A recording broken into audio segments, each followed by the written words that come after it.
पुत्री नित्य तेरी प्रभु आराधना किया करती, जिन्हें मंदिर जाया करती, जिनालय जाया करती।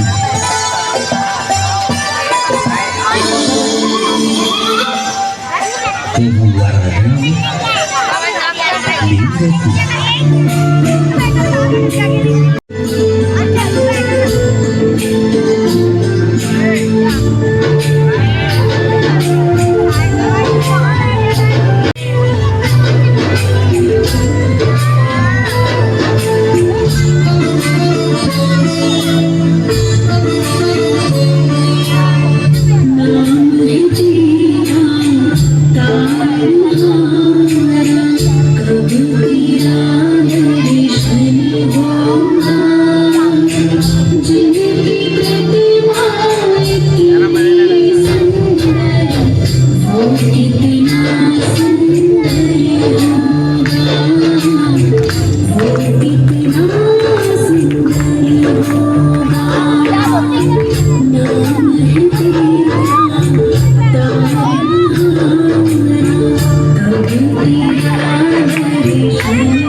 मन को अलग ही शांति मिलती है।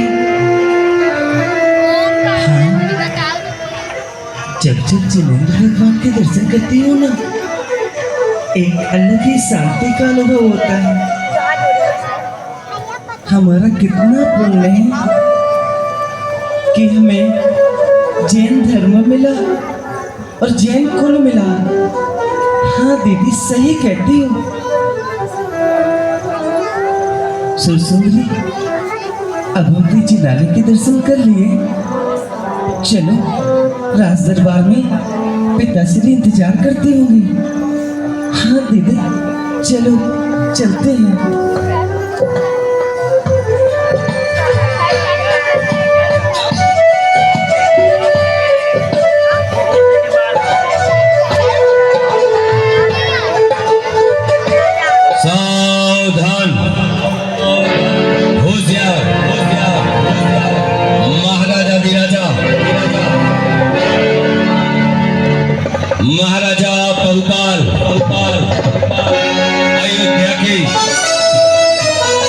उस राज दरबार में पधार रहे हैं।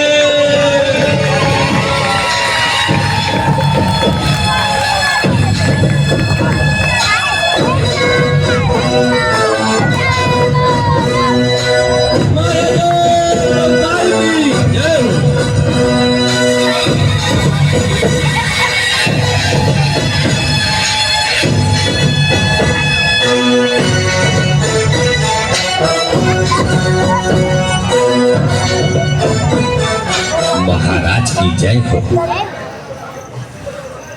महाराज की जय। कहिए मंत्रीगण, हमारे राज्य में हमारी प्रजा को किसी प्रकार का कोई कष्ट तो नहीं है? नहीं नहीं महाराज, जिस नगर के आप जैसे प्रजापालक हो, भला उस नगर की प्रजा को किसी प्रकार का कष्ट कैसे हो सकता है? महाराज, आपके राज्य की व्यवस्था इतनी सुंदर है कि सभी प्रसन्न रहते हैं, चारों ओर खुशहाली रहती है। अति उत्तम मंत्रीगण, परंतु मंत्रीगण, आज हमारी दोनों पुत्रियां कहीं नजर नहीं आ रही। कहाँ है हमारी लाडली राजकुमारी? महाराज, वह देखो, दोनों पुत्रियां चली आ रही हैं।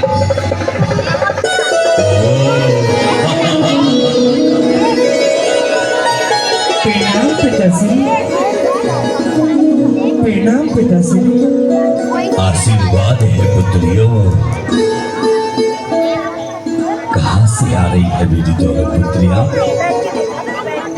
हम दोनों बहनें जिन मंदिर से आ रहे हैं पिताश्री, जिन्हें प्रभु के दर्शन करके। अति उत्तम पुत्रियों, आज हम आप दोनों से कुछ पूछना चाहते हैं। मैंने सुना जी पिताश्री।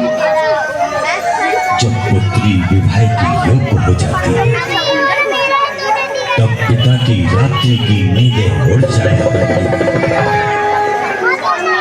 और हर पिता का कर्तव्य होता है कि वह अपनी पुत्री का विवाह सही समय पे कर दे। और अब आप दोनों विवाह योग्य जो हो चुकी है, इसलिए पुत्री, मैंने सोचा आप दोनों का पानी ग्रहण संस्कार किया जाए। परंतु एक पिता का कर्तव्य यह भी है कि वह एक बार पुत्री की मन की इच्छा भी पूछ ले। इसलिए मैं आप दोनों से पूछना चाहता हूँ। कहिए पिताश्री। हाँ, पहले सुंदरी, हम आपसे पूछना चाहते हैं, अगर तुम्हारे मन में कोई राजकुमार है तो निसंकोच होकर मुझे बताओ। उसी के साथ मैं तुम्हारा पानी ग्रहण संस्कार करवा दूंगा। पिताश्री, ओ शर्मा रही है मेरी पुत्री। निसंकोच होकर बोलो। बाबा, मैं तुम्हें इतना जानती हूँ, विद्या यही है रूप धन और पति का नहीं। आप पुण्यों से मिले मन वांछित सुखनी। वाह पुत्री वाह, तुम्हारे मन का उत्तर सुनकर मैं जान गया। फिर भी तुम बताओ अपने मन की बात। पिताश्री, आपने जब पूछा है 3:30 बजे कोचिंग के लिए तो मैं हाँ, अब 4 बजे बता ही देती हूँ। तो 4 बजे हाँ बोलो पुत्री। कौशाम्बी नगरी के नरेश, उनके पुत्र अरिंदम। वाह पुत्री वाह, अति सुंदर। हम शीघ्र ही संदेशा भिजवाते हैं। पुत्री मैना, सुंदरी ने तो अपने मन की इच्छा हमें बता दी। अब हम तुमसे भी पूछना चाहते हैं, अगर तुम्हारे मन में भी कोई राजकुमार है तो तुम भी हमें निसंकोच होकर बता सकती हो। क्षमा करना पिताश्री, हमारा धर्म, हमारी संस्कृति कर रहा हो, इस बात की आज्ञा नहीं देती क्यों कर रहा है कि माता पिता के रहते कोई बेटी अपने पति का स्वयं निर्वहन करे।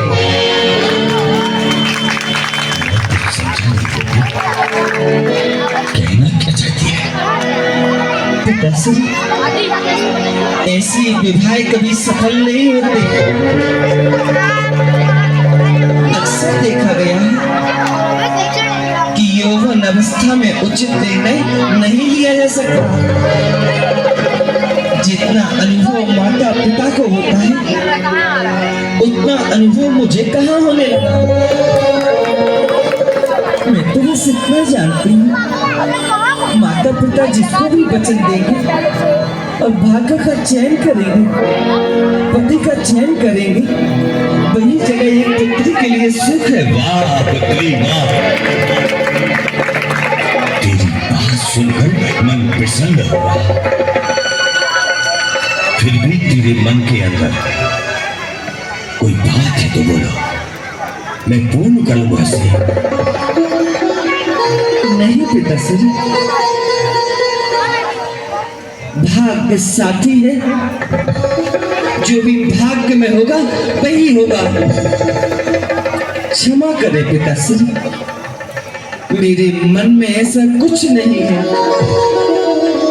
जीव अपने कर्मों के अनुसार अपने भाग्य बनाता है और अपने भाग्य बिगाड़ता है। भाग्य बहुत बलवान होता है और मेरे भाग्य को आप जिस प्रकार संजोएंगे वही मैं आपकी राह में हाँ करूंगी। बेटी, बड़ी बड़ी बातें ना कर, हम तेरे पिता हैं। अभी अपने पिता के सामने धर्म की व्याख्या मत कर। पिताश्री, जैसी शिक्षा बेटी को मिलती है, उसका प्रभाव उस पर पड़ता है। अरे इसका मतलब सुंदरी ने शिक्षा गलत पाई, तुमने सही शिक्षा पाई। पिताश्री, मेरे कहने का अर्थ ये नहीं है। मैंने अपनी आर्का माँ से शिक्षा पाई है। तो इसने भी तो आर्का माँ से शिक्षा पाई। अपनी बात है पिताश्री, मुझे माता श्री ने शिक्षा दी है और उन्होंने यही कहा है कि कर्मों के अनुसार भाग्य बनते हैं, भाग्य से जीवन चलते हैं। कोई किसी का साथी नहीं है, ना कोई किसी के साथ आता है, ना कोई किसी के साथ जाता है। बेटी, तू इस राज्य में रहती है। जी पिताश्री। किसके राज्य में रहती है? अपने पिता के महलों का रहन सहन, राजशाही वस्त्र आभूषण, भोजन की क्षुधा बलंग हमारे द्वारा प्रकट है तुझे। इसीलिए तेरा भाग्य बनाने वाले हमें, तेरा भाग्य बिगाड़ने वाले हमें।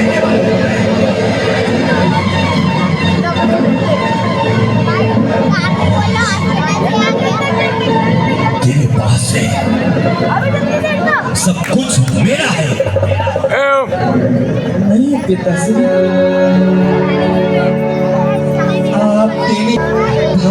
आशा है तो आप भी राजा हो गए। अगर भाग्य विपरीत होता तो आप भी कहीं रंग होते। क्या कह रही है? हमें रंग बता रही है?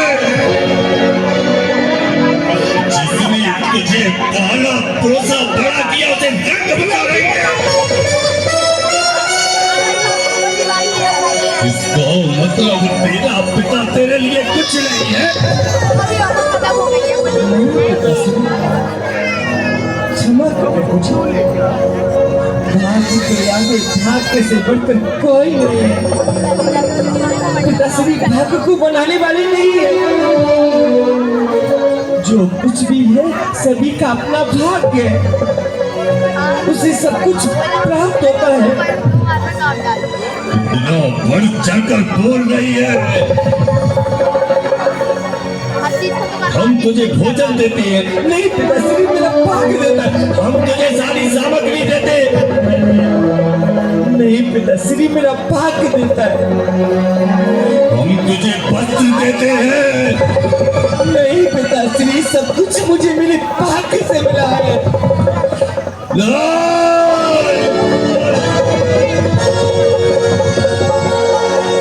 तूने मेरा अपमान किया है बेटी। दूर हो जा मेरी नजर से। दूर हट जा इसी समय। जैसी आपकी आज्ञा पिताश्री। अभी भी कहती है भाग्य सबसे बड़ा होता है। भाग्य से सब कुछ मिलता है। निकल जा। भाग्य बनाता है। निकल जा। निकल जा।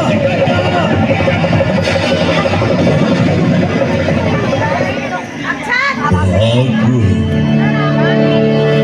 शांत कर दो बहुत।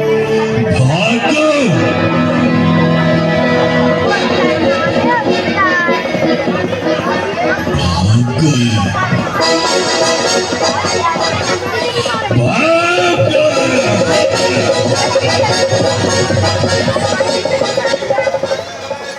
पिताश्री, आपको बहन के साथ ऐसा व्यवहार नहीं करना चाहिए था। तू देख रही है तेरी बहन ने हमारे साथ कैसा व्यवहार किया। मेरा कितना अपमान किया। अब मैं उसकी भाग्य की परीक्षा लूंगा। मैं देखूंगा कि वह अपने भाग्य का खाती है या मेरा। मैं देखूंगा। पिताश्री, बात को इतना ना बढ़ाओ। वो आपकी बेटी है। पिताश्री, बेटी को क्षमा कीजिए। मैं आपसे प्रार्थना कर रही हूँ, क्षमा कीजिए। क्षमा कीजिए उसे। अपने बहन को समझाओ। वह मुझसे माफी मांगे और बार बार कहे, मेरे सामने हाथ जोड़कर बोले कि पिताश्री मैं आपके भाग्य का खाती हूँ। पिताश्री जो आप मुझे देते वह सब आपके भाग्य से मिला। अगर यह सब बोले तो मैं उसे क्षमा कर दूंगा। अगर वह ना मानी तो सुन बेटी सुरसुंदरी, 3 प्रकार की हट होती है। पहली हट बाल हट। बच्चे को समझाया जा सकता है जैसे खिलौने देकर। दूसरी हट क्रिया हट। वो मैना ने दिखाई है। तीसरी हट राजट।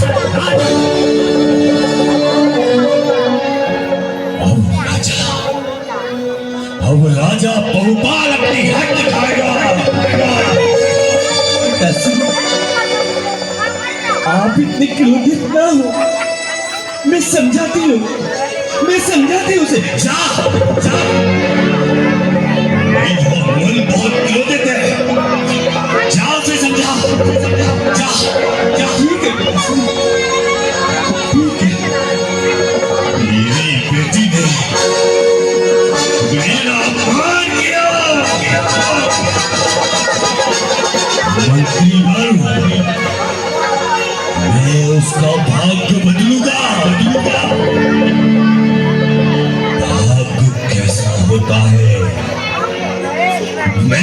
एहसास कराऊंगा।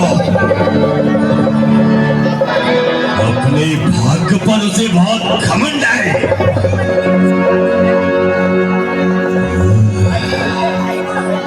महाराज, मैना भी नादान है, अभी उसे ज्यादा समझ नहीं है।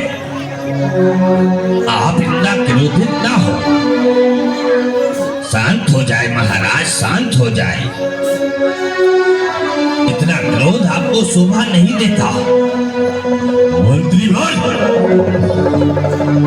मेरी बेटी भाग्य के भरोसे जी रही है, उसके भाग्य को मैं बदलने जा रहा हूं। उसके भाग्य को मैं बदलूंगा। राजा बहुपाल कभी अपने बचनों से पीछे नहीं हटता।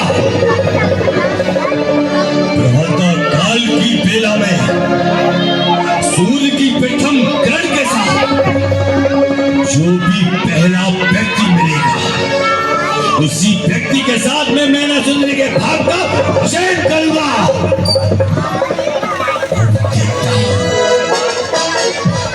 मैना सुंदरी मेरे भाग्य का भाती है या अपने भाग्य का? देखता हूं भाग्य किसका प्रबल है। मैं बदलूंगा भाग्य।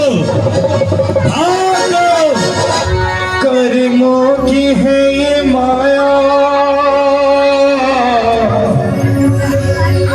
कोड़ी मुझे बनाया।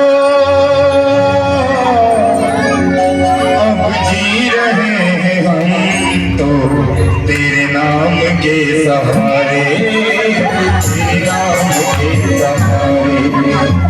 कर्मों की है ये, अब जी रहे हैं हम तो तेरे नाम के सहारे, तेरे नाम के सहारे।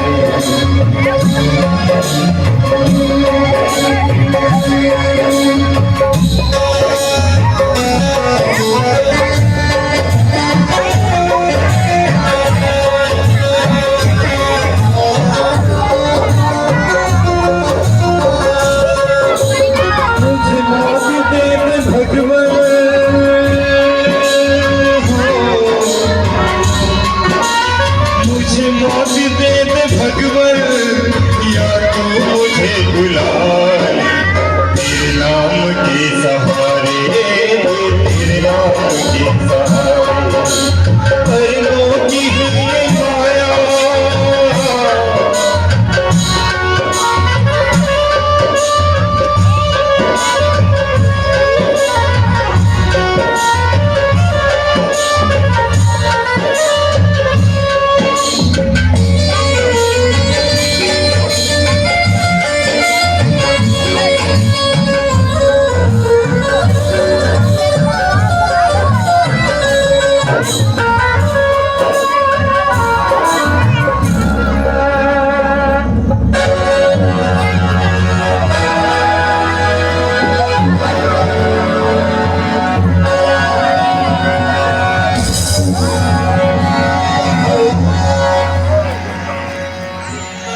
ये इतनी दुर्गंध कहां से आ रही है? महामंत्री, क्या हमारे इन बाग बगीचों में कोई जीवाश्म फैल रहा है? नहीं, अभी देखकर आता हूं। महाराज, उस दिशा में कुछ रोगी कोढ़ी बैठे हुए हैं। उनके शरीर से राख पीप गिर रहा है। उनके सड़ने गलने की ही बदबू आपकी सुगंध को विचलित कर रही है। कौन हो तुम? और मेरे बिना आज्ञा के मेरे इस राज्य में, मेरे बगीचे में क्यों आए? महाराज, हमें क्षमा कर दीजिए। मैं सिर्फ थोड़ा थक गए थे, इस शरीर से चला नहीं जा रहा, इसलिए आपके इस बगीचे में बैठ गए। तो तुमने इतना नहीं सोचा कि तुम्हारी इस दुर्गंध से मेरे राज्य में महामारी फैल सकती है, एक बीमारी फैल सकती है। मैं निकल जाऊंगा, आप चिंता मत कीजिए, मैं अपने 700 सैनिकों को लेकर चला जाऊंगा। 700 सैनिक? मैं कुछ समझा नहीं। आप ही की तरह मैं भी चंपापुर नगरी का महाराज था, लेकिन मेरी नगरी में रोग फैल गया।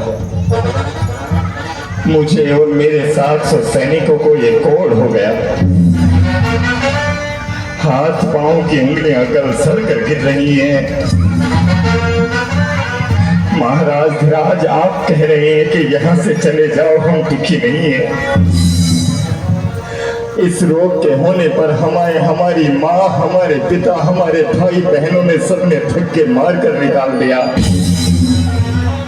आज तक जिस राजा की पूजा प्रार्थना होती थी, उस राजा को देखकर प्रजाजन उसके ऊपर थूक रहे हैं। मेरा भाग्य मुझे कहां से कहां ले आया, मेरा भाग्य मुझे कहां। भाग्य का दोष समझते हो? ये भाग्य नहीं तो और क्या है। कल तक जो राजश्री वस्त्रों में पहना था, कल तक जिसके नौकर चाकर सेवा करते थे, आज वह दर दर की ठोकरें खा रहा है।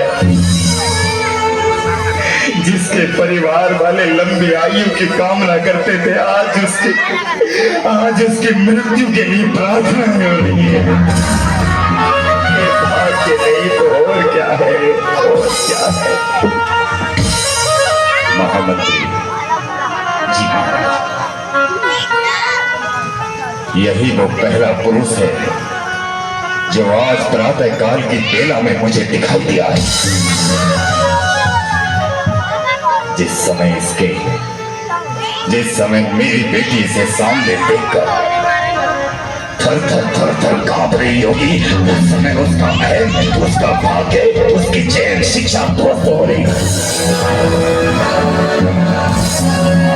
सुनो, तुम मेरे राज्य में मेरे बिना आज्ञा के आए हो, इसलिए तुम्हें घुसपैठ या तौफीक कर मैं तुम्हें मृत्यु दंड भी दे सकूं। लेकिन सुनो, तुम मृत्यु मांग रहे हो, इसलिए तुम्हें मृत्यु नहीं और भी कठोर दंड दिया जा सकता है। यदि अपने इन 700 सैनिकों और स्वयं की कुछ दिन के प्राणों की मोहलत चाहते हो, तो मैं जो कहता हूं वो करो। क्या करना है? तुम सुबह अपनी बारात लेकर आओ। क्या?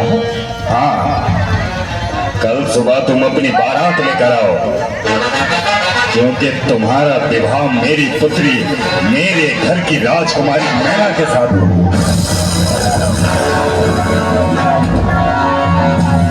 ये आप क्या कह रहे हैं? मेरी दशा देखिए, मेरे हाथ पांव से खून मवाद, ये रक्त पीप निकल रहा है, और आप अपनी बेटी मुझे देना चाह रहे हैं। चुप हो जाओ। ये विवाह नहीं, एक षड्यंत्र है। तेरी इस गली सड़ी काया को देखकर मेरी बेटी मुझसे क्षमा मांगेगी। तुझे सामने देखकर मेरी बेटी कहेगी कि पिताश्री मेरा भाग्य अच्छा बना दो। ये सोचकर मत आना कि तेरा विवाह होगा, केवल और केवल ये सोचकर आना कि मैं तुम्हें जीवन दान दे रहा हूं। प्रतीक्षा ना हो, प्रतीक्षा ना हो, प्रतीक्षा ना हो।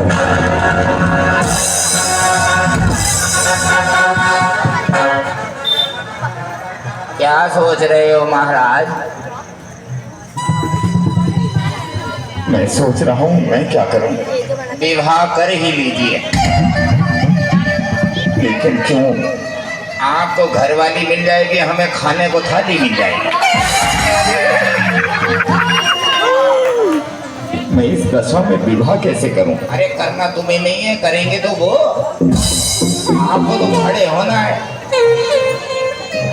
उसका जीवन बेकार हो जाएगा। अरे बेकार तो तब होगा जब तुम्हारा विवाह होगा। राजा जी ने बोला है विवाह नहीं करना, केवल अपनी राजकुमारी को ऐसा ऐसा दिखाएंगे ताकि वो डर जाए, वो उससे क्षमा याचना करेगी। बस तुम विवाह कर लो। तुम लोगों के प्राण बचाने हैं तो विवाह करना ही होगा। अरे मैं तो ये कह रहा हूँ मरने से पहले एक बार विवाह ही करते चल। तो कुछ नहीं, अब तैयारी शुरू होती है, आप बस तैयार हो जाओ। जैसे तुम साथियों की मर्जी है। ठीक है। अरे सजी रही, अरे हाँ, ओ सजी रही देखो श्रीमान निराले दूल्हे,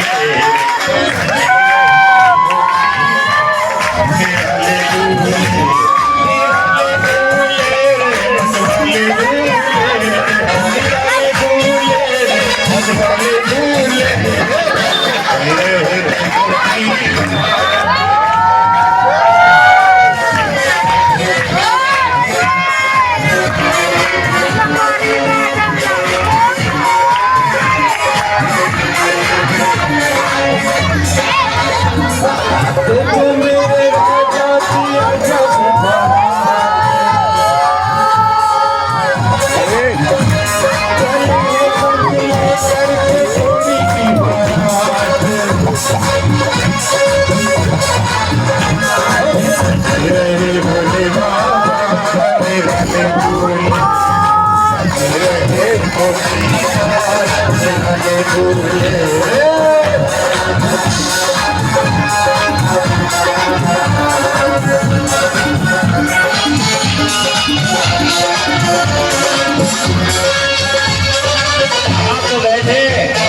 कहाँ को जाए कोई बताए। बारात है आई, हमें खाट लगाई, हमें देवो बिठाई, हमें राव मिठाई। अरे जोड़ो, आप ही बारातियों का स्वागत करोगे क्या? हाँ, बैठ जाओ। अरे बाराती हैं, बैठ के क्या भिखारी थोड़ी ना है, बाराती हैं।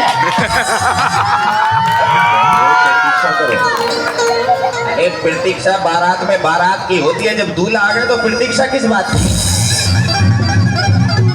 अभी महाराज आएंगे। विवाह राजकुमारी करेंगे कि महाराज करेंगे?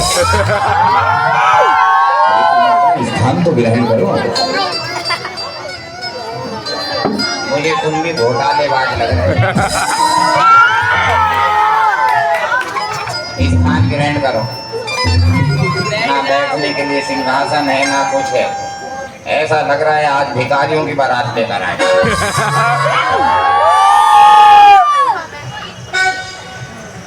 अरे दे दे दे दे दे दे दे दे दे दे दे दे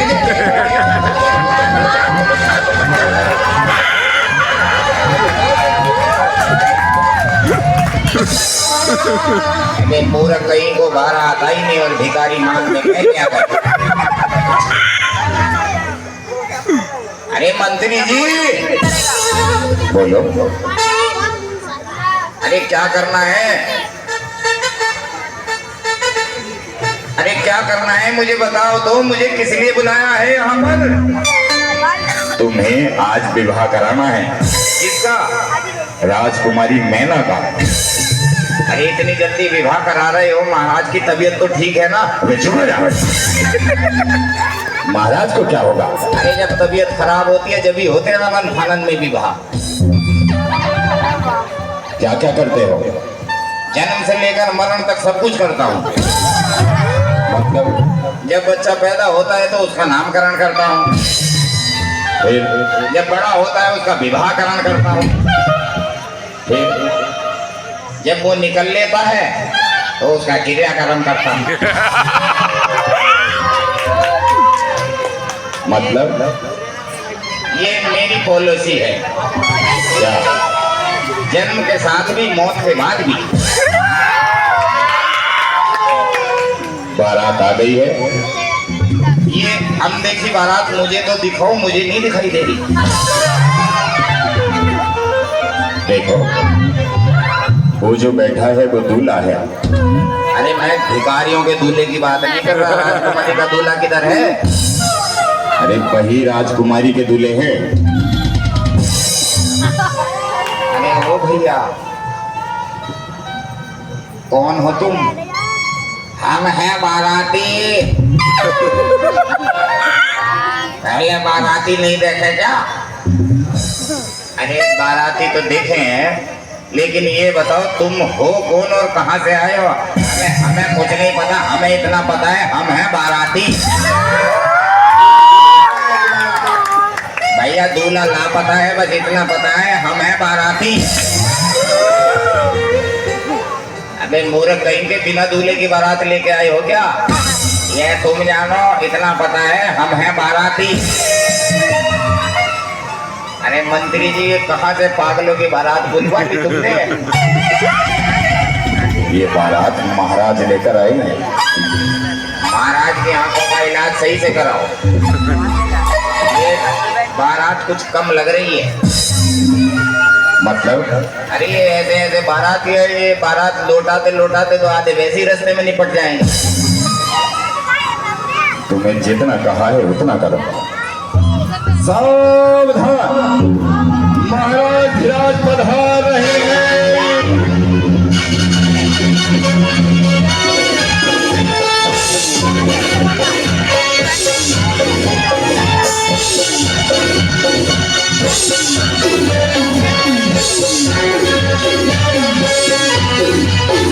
इसके बाद ये तुम्हारा उचित निर्णय रहा कि तुमने हमारी बात स्वीकार की और बारात लेकर हमारे राजद्वार तक आ गए।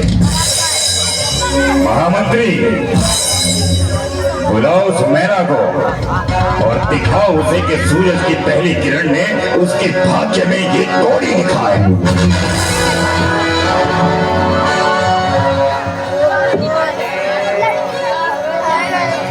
माला में पिरो कर फूल फूल में पिरोली अरे माला में पिरो कर फूल फूल पिरोली अरे इस मधुर मिलन की मेला मेरे मन में बसाए भगवान।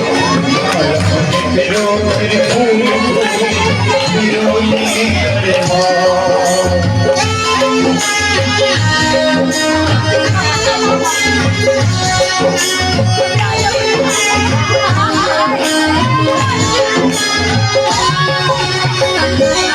से थी मेरे मन में तमन्ना, हाथ में यूं बरमाला, मेरा प्रीतम प्यारा लेकर प्रेम सुजाना। वो मेरे राग में उनकी रागिनी, वो मेरे राग में उनकी रागिनी, लेकर के बरमाला में नाचेगी, लेकर के बरमाला में नाचेगी।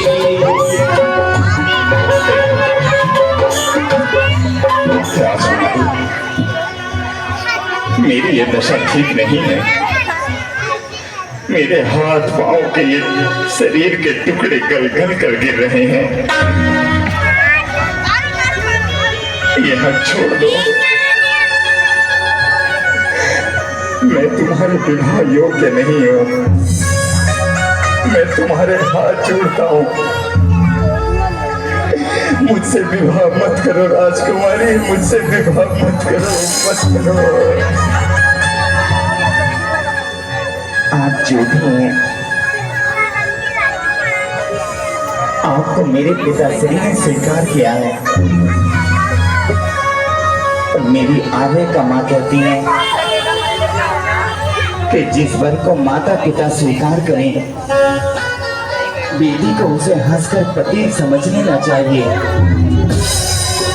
मैं इस क्षण से अपने पिता श्री का आशीर्वाद समझकर, अपना भाग्य समझकर आपको अपना पति स्वीकार करती हैं।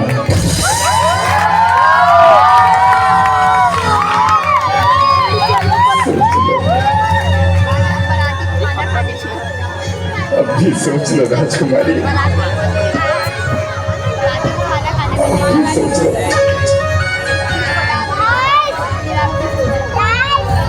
अब भी सोच लो राजकुमारी, अब भी सोच लो।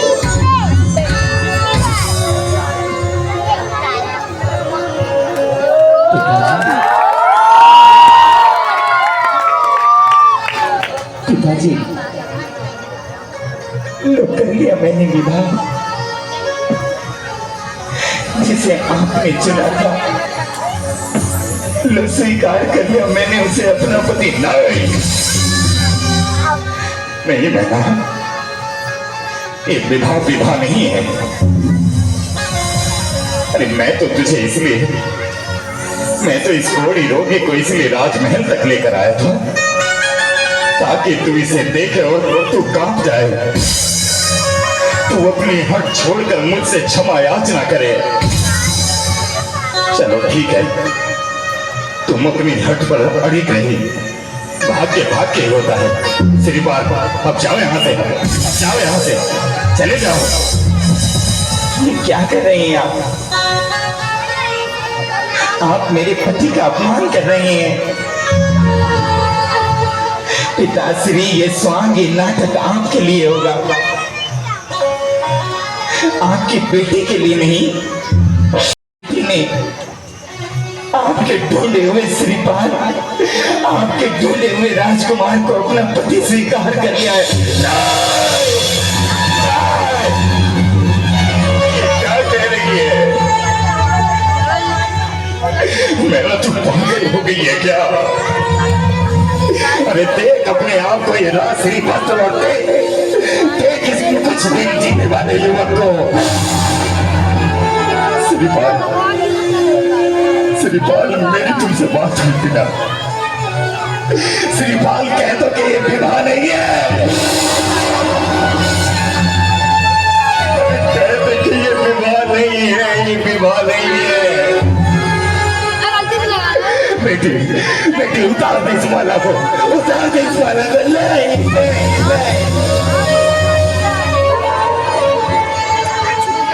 आप पिता है,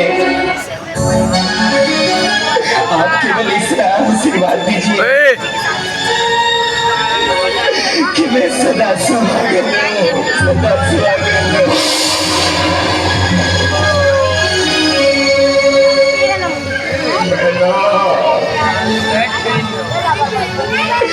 इस कुछ दिन जीने वाले युवक को तेरे पल्ले बांध कर कैसे कह दूं कि तू सदा सुहागन रहेगी। अरे कैसे आशीर्वाद दे दूं तुझे सदा सुहागन रहने का। अरे आज इस बाहुपाल ने, आज एक पिता ने अपनी बेटी के जीवन में आग लगा दी। अरे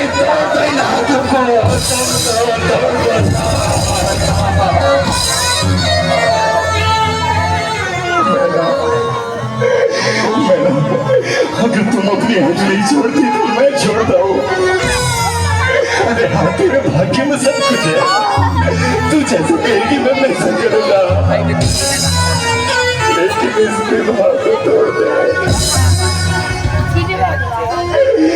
इस विवाह को तोड़ दे।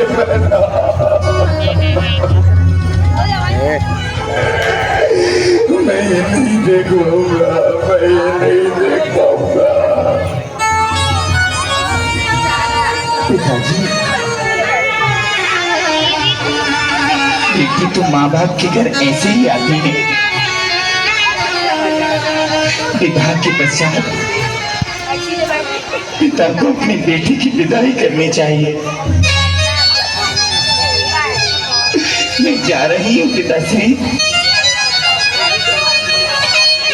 आपकी बेटी आपसे दूर जा रही है।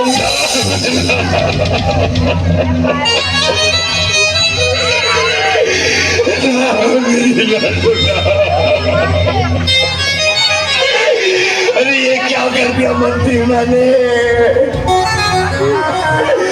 अरे अपने इन हाथों से अपनी बेटी के संसार में आग लगा दी, आग लगा दी। अरे कहीं नहीं जाएगी मेरी बेटी, अरे कहीं नहीं जाएगी मेरी माला, कहीं नहीं जाएगी, कहीं नहीं जाएगी। पिताजी मुझे चाहिए मिलने आती रहेगी आपसे, जब भी मन होगा आपके पास आकर जी भर कर बोलूंगी।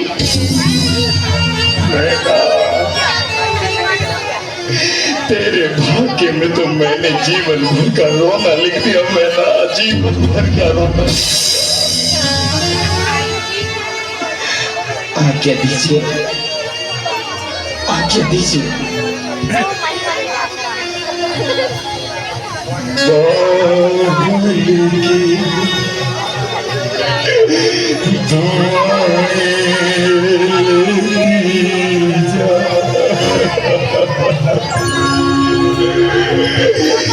जा तुझको सुखी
जा रही है महामंत्री,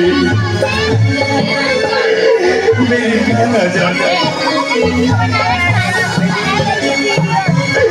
मेरी कहना जा रही है महामंत्री।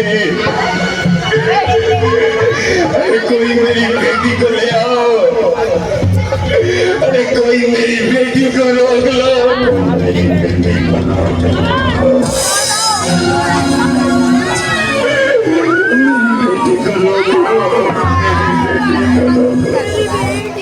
समय अपनी गति से चलता रहा। एक दिन बाहुबल अपने सभी सैनिक और नैना को सोते हुए छोड़कर उस आधी रात में निकल रहा था। टूट गई सुख की शहनाई, बिखर गई बरमाला, हाय विधाता तुमने लिखे भाग्य में क्या लिखा। अपनी खुशियाँ सबको देके, सब दे कम अपने सर लेके, ये कौन चला दुखियारा, हीरों के बदले धूल लिए, फूलों के बदले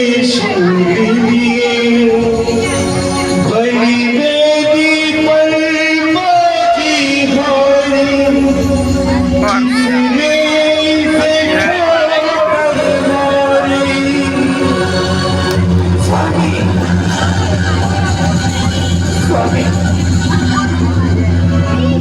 मत छू, मत छू मुझे। मेरी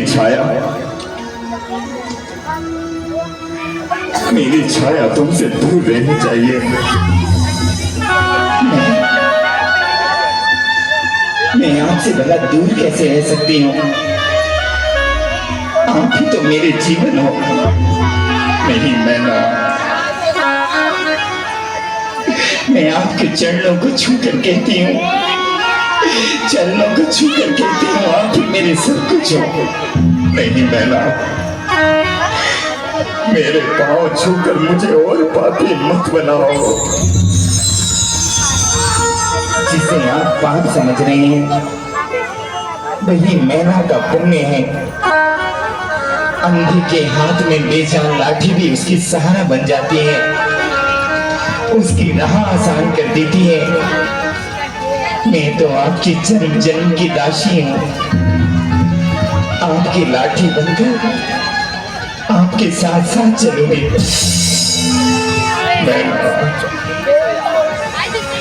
तुम्हें अपने साथ ले जाने का मुझे कोई अधिकार नहीं है। और मुझे आपके बिना जीने का कोई अधिकार नहीं। धर्म की भावना अपने जीवन को अग्नि कुंड में धकेल रही हो। मेरी बात मान जाओ, भूल जाओ मुझे और लौट जाओ अपने घर, भूल जाओ मुझे। नहीं, अब ये बेजान लाठी आपकी सहारा नहीं, आपकी पत्नी नैना आपका सहारा बनेगी।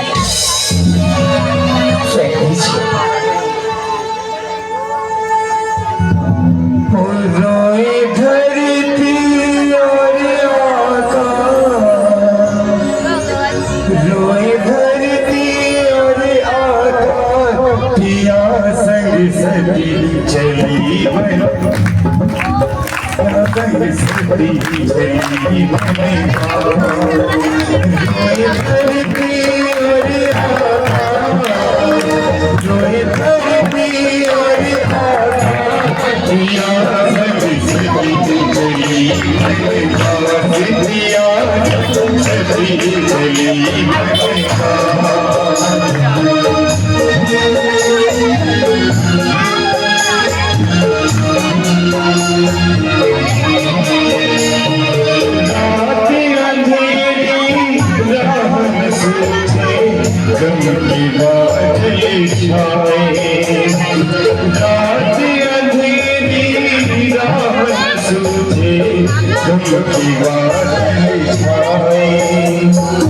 आंधी और तूफान में गिरकर पग पग होकर खाए सभी सुहाने,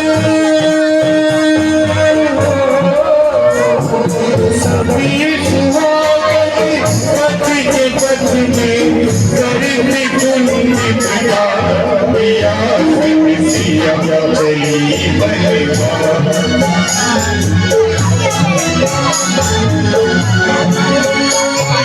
कहा जाता है कि मैना ने बहुत से जैन तीर्थों की वंदना की। सभी तीर्थों पे जाकर अपने पति के कल्याण की कामना की और एक दिन किसी जंगल में उन्हें महामुनि राज के दर्शन हुए।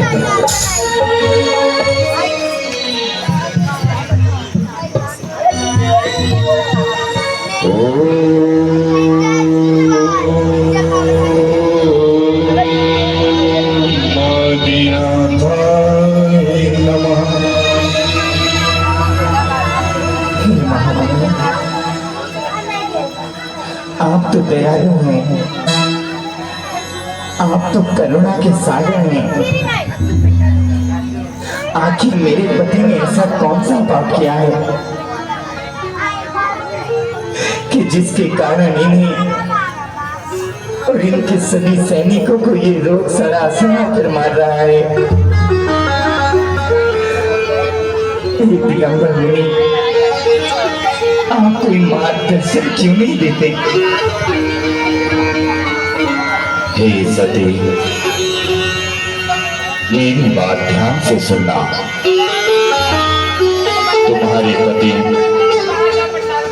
जिस समय चंपापुर नगरी में राजकुमार थे, एक दिन ये 700 सैनिकों के साथ जंगली जानवरों के शिकार के लिए निकले।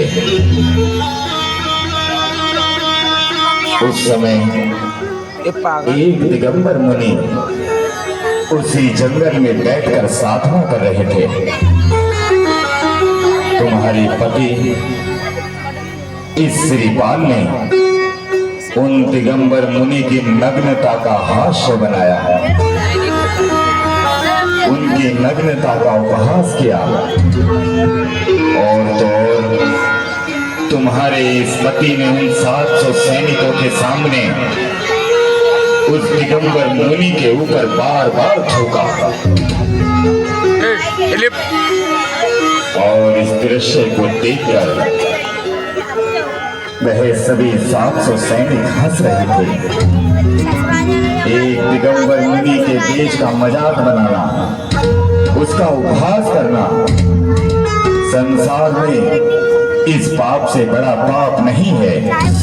उसी पाप का उदय है कि आज तुम्हारा पति इस दशा में है कि इसकी प्रजा और जो भी इसे देखता है वो इसे धिक्कारता है, इस पर थूकता है। महामुनि, आप तो करुणा के सागर हैं, क्षमा कर दीजिए इन्हें,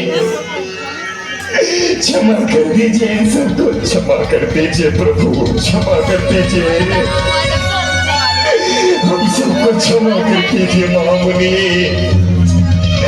हम सबको क्षमा कर दीजिए। सुनो, दिगंबर मुनि या कोई भी यत्न ऐसा नहीं होता कि जिस पाप का प्रायश्चित नहीं हो सकता। नैना, मैं तुम्हारी भक्ति और श्रीपाल के भाव से प्रसन्न हूँ, इसलिए मैं जो कहता हूँ वह ध्यान से सुनो। तुम एक सिद्ध चक्र महामंडल विधान की रचना करो। एक सुंदर मांडला बनाकर मंत्रों के उच्चारण सहित प्रथम दिन फिर द्वितीय दिन इसी तरह दिनों की संख्या बढ़ती रहे। उन मंत्रों के साथ साथ अष्टदिग्गजों के अर्घ्य की भी संख्या बढ़ती रहे। उस महामंडल विधान में तुम्हें गंधोदक नामक यह अमूल्य रत्न मिलेगा।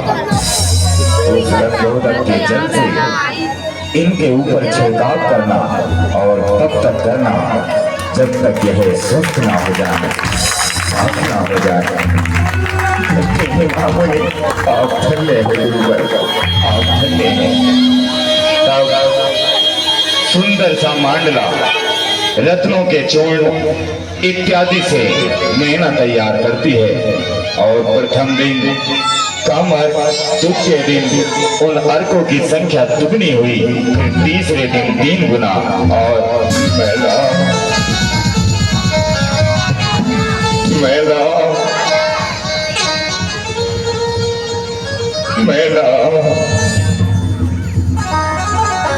महामंत्री, मेरी मैला कैसी होगी? मेरी मैला जो आज तक नंगे पांव धरती तक पर नहीं चली, जो आज तक कभी नंगे पांव नहीं चली, उसे कंकड़ पत्थरों पर चलने के लिए मैंने मजबूर कर दिया। अरे जिस बेटी का लालन पालन मेरे हाथों से किया,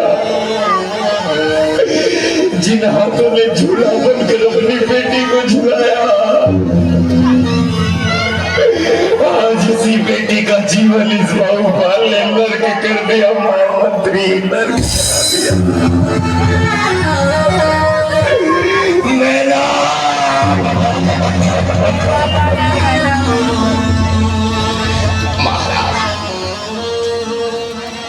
आपने अपनी क्या दशा खा रखी है। यदि आप ही ऐसे रहेंगे तो इस राज्य इस प्रजा का क्या होगा। आपको रोता देख सारी प्रजा दुखी है।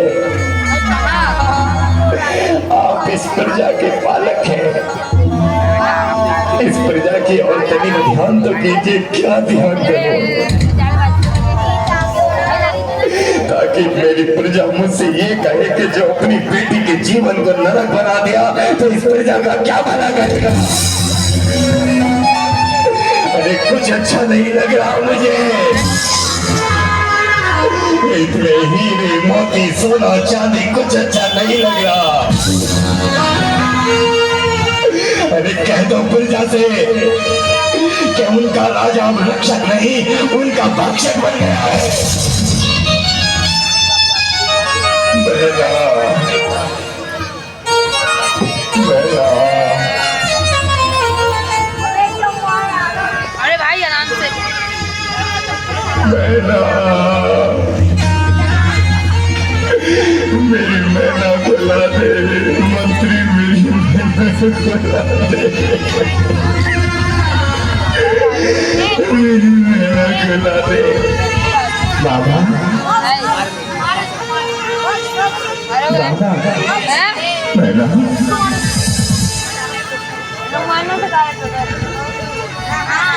देख मंत्री मेरी बेटी ने मुझे आवाज लगाई थी। मंत्री अभी मुझे बाबा कहा था। महाराज यहाँ किसी की कोई आवाज नहीं आई। मुझे ऐसा लगता है आप अपनी बेटी को अधिक याद कर रहे हैं। मार मार मार मेरी बेटी को कोई दुख संकट है।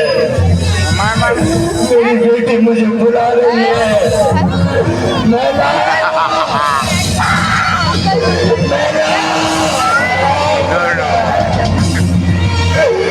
मैना,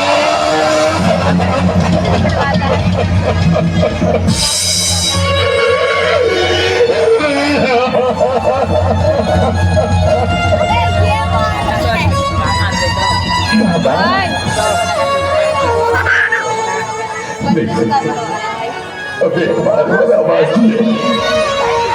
नहीं महाराज यहाँ कोई नहीं है। बाबा मैं यहाँ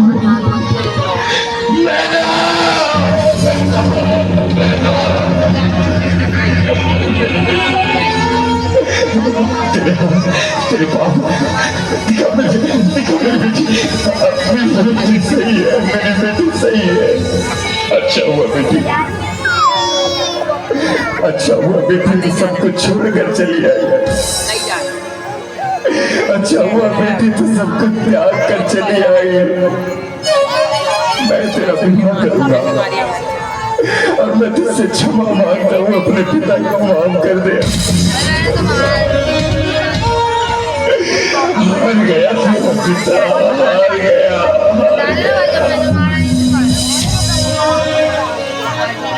पिताजी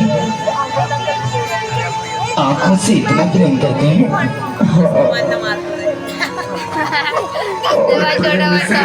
हो गया कि मैंने तेरा विवाह एक ऐसे पुरुष से कर दिया, ऐसे पुरुष से कर दिया कि जिसके जीवन आयु समाप्ति है।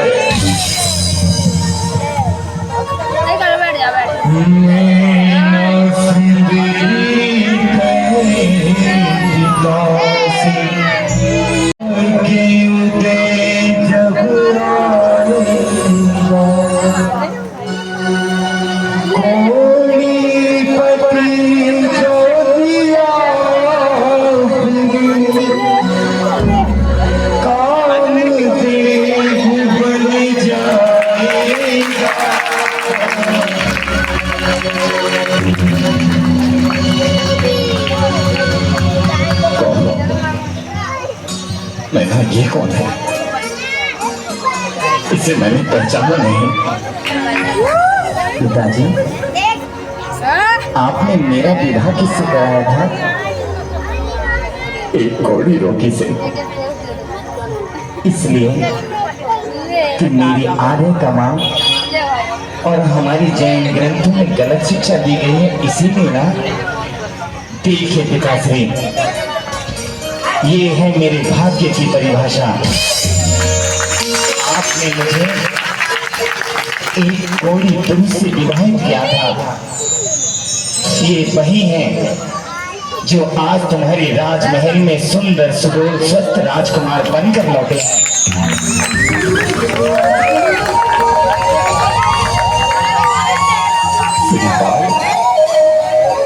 मैं नाम दिला देंगे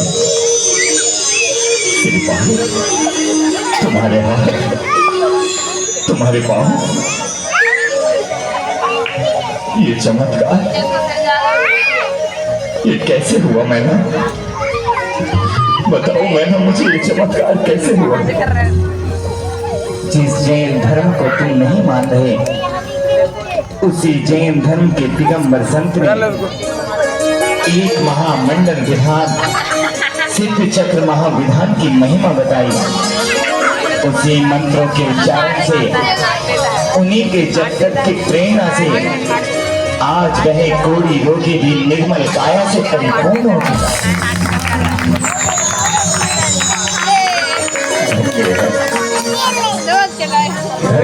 ऐसा जैन धर्म धन्य है, ऐसे दिगंबर मुनि धन्य है, ऐसी बेटी जो पिता के कहने पर कर को स्वीकार कर अपने भाग्य को लिख रही है। ये तो बात हुई उस प्राचीन समय की, लेकिन कुछ बात आज के लिए हो जाए। पीछे से फिर लोग उठने लगे। देखो काम की बात है, आज की बात कर लेते हैं। आज हमारे घरों में भी बेटियां हैं। सब बेटियों के पास मोबाइल फोन लैपटॉप है, लेकिन यहाँ कितने पिता कितने माँ बाप ऐसे हैं जो अपनी बेटी के उस मोबाइल फोन और लैपटॉप की छानबीन करते हैं। क्या तुमने कभी देखा है कि तुम्हारी बेटी के जो मित्र हैं, चाहे वो लड़का हो या लड़की हो, उनका व्यवहार कैसा है, उनकी बोलचाल कैसी है? तुम्हारी बेटियां घर में उपहार लाती हैं, गिफ्ट लाती हैं कि माँ मेरे उस मित्र ने, उस मेरे फ्रेंड ने मुझे ये गिफ्ट दिया है, और माँ और पिता भी हंसी खुशी उसे रख लेते हैं। वही एक छोटी सी भूल होती है, वही एक छोटी सी भूल का कारण होता है कि हमारी बेटियां अपनी मर्जी से अपने दोस्तों से विवाह कर लेती हैं, या रात में तुम्हें सोता हुआ छोड़कर घर से भाग जाती हैं। बेटियों, अगर बेटी बनना हो तो मैना सुंदरी जैसी बनना, कि जिसे माँ बाप हंसकर तुम्हारा पति स्वीकार करें, आंखें बंद कर उसके गले में जयमाला डाल देना। तुम्हारा पति भी राजकुमार होगा, सुंदर राजा होगा। आओ बेटी, तुम्हारे इस प्रसन्नता इस जैन धर्म के लिए एक उत्सव रखता हूँ, एक ऐसा आयोजन जिसमें सिद्ध चक्र महामंडल विधान होगा, जैनों का गुणगान होगा, धर्म के प्रभावना होगी।